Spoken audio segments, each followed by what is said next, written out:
So students, अब हम discuss करेंगे शॉर्ट आंसर्स को पहले। सो देखते हैं कि क्या हैं उसके questions.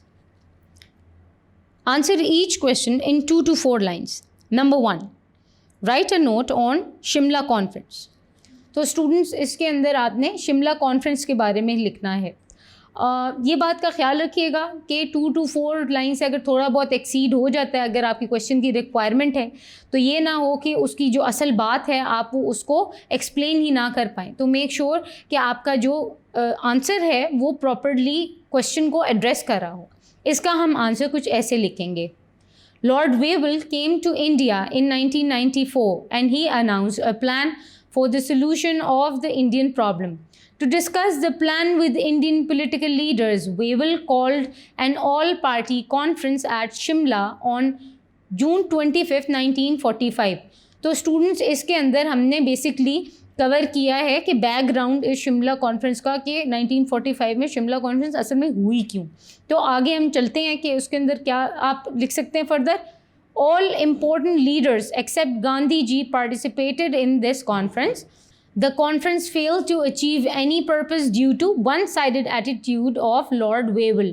In this conference, Quaid-e-Azam made it crystal clear that only the Muslim League could represent Muslims of India.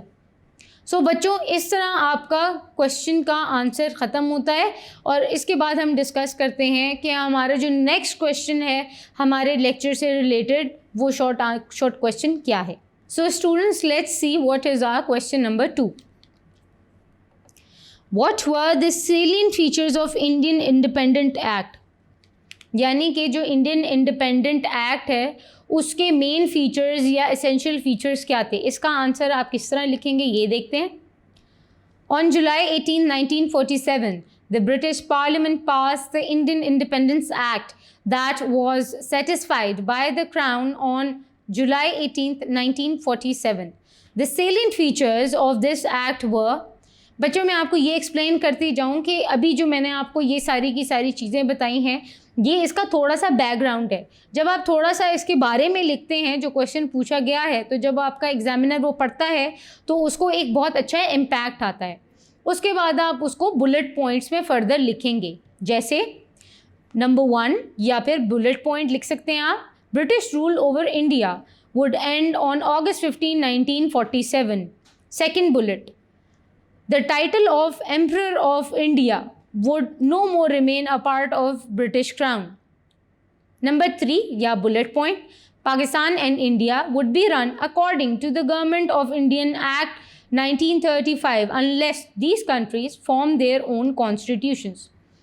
So students, आपको इस आंसर से पता चलता है कि क्या क्या रिक्वायरमेंट्स थी इंडियन एक्ट जो इंडिपेंडेंस का 1935 को फॉलो करने की, किस तरह उन्होंने इसको ब्रिटिश पार्लियामेंट ने किस तरह अडॉप्ट किया, और इसी तरह आपने इस आंसर को लिखना है। Thank you. सो स्टूडेंट्स, अब हम एक्सटेंसिव क्वेश्चंस की तरफ चलते हैं, यानी कि लॉन्ग क्वेश्चंस। सो देखते हैं कि वो क्या है। Number 1, give a background of Khilafat movement and brief accounts of its major events.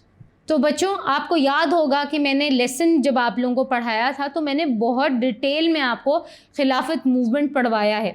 तो इसके अंदर आपने सबसे पहले हेडिंग लिखनी है खिलाफत मूवमेंट की और एंड इट्स मेजर इवेंट्स की। आपको इसका आंसर आपकी बुक में पेज नंबर 13 और पेज नंबर 14 में मिलता है। Thank you. स्टूडेंट्स, अब देखते हैं कि लॉन्ग क्वेश्चन में क्वेश्चन नंबर 2 क्या है। Examine the impact and outcome of तहरीक-ए-खिलाफत in detail। Students, आपको याद होगा मैंने आपको लेक्चर में भी बताया था कि ये इंपॉर्टेंट है और इसके कॉन्सिक्वेंसेस और कॉजेज़ खिलाफत मूवमेंट के तहरीक-ए-खिलाफत के बारे में आ सकते हैं। तो देखते हैं इसका आंसर आपकी बुक में कहाँ पे मौजूद है। बच्चों, सबसे पहले आपने पेज नंबर 13 से इसका थोड़ा सा बैकग्राउंड मेंशन करना है। उस बैकग्राउंड में आपने बेसिकली ये बताना है कि किस तरह तहरीक-ए-खिलाफत जो है वो तश्कील हुई, और उसके बाद आपने पेज नंबर 14 एंड 15 से बिफोर पाकिस्तान रेजोल्यूशन को डिस्कस करना है। Thank you. Question number 3, elaborate salient features of Lahore resolution. So students, आपको लाहौर रेजोल्यूशन की जो एनालिसिस है वो पेज नंबर 17 पे मौजूद है। और उसके अलावा जो 4 इम्पॉर्टेंट पॉइंट्स हैं लाहौर रेजोल्यूशन से रिलेटेड कि इसकी इम्पोर्टेंस क्या है, आप वो भी इसके अंदर इंक्लूड कर सकते हैं। Thank you. सो स्टूडेंट्स, देखते हैं हमारा नेक्स्ट क्वेश्चन क्या है। Analyze the Lahore Resolution and determine its place and role in the history of our freedom movement। यानी कि हमने अभी डिस्कस करना है, यानी एनालाइज करना है कि लाहौर रेजोल्यूशन क्या है और उसके अलावा उसकी जो हिस्ट्री है, उसका role in the freedom movement है, हमने उसको इस आंसर में डिस्कस करना है। तो बच्चों, जब आप ये आंसर सॉल्व करने लगेंगे तो सबसे पहले आपने हेडिंग देनी है लाहौर रेजोल्यूशन की। आपकी बुक के पेज नंबर 15 और पेज नंबर 16 में इसका आंसर मौजूद है। उसके अलावा हमारे लेक्चर में तो हम लोगों ने ये टॉपिक कवर किया ही है। Thank you. So students, let's see कि नेक्स्ट हमारा लॉन्ग क्वेश्चन कौन सा है।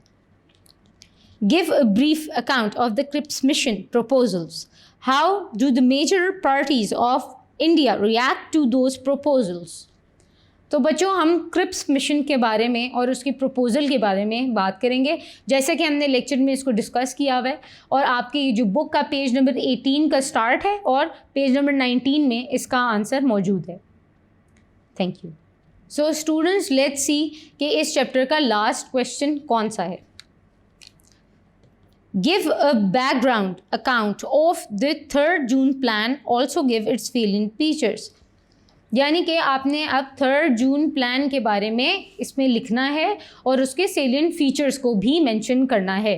आपको मैंने आपके लेक्चर में भी ये सारा का सारा 3rd जून प्लान कवर किया हुआ है, आप उसको सुन सकते हैं।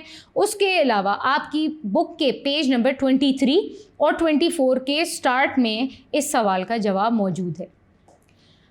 Thank you. बच्चों, मैं उम्मीद करती हूँ कि आपको इस पूरे चैप्टर की और इसके साथ साथ उसके एक्सरसाइज की भी अच्छे से समझ आ गई होगी। आप लोगों ने सब्जेक्टिव पोर्शन, ऑब्जेक्टिव पोर्शन बहुत ध्यान से करना है।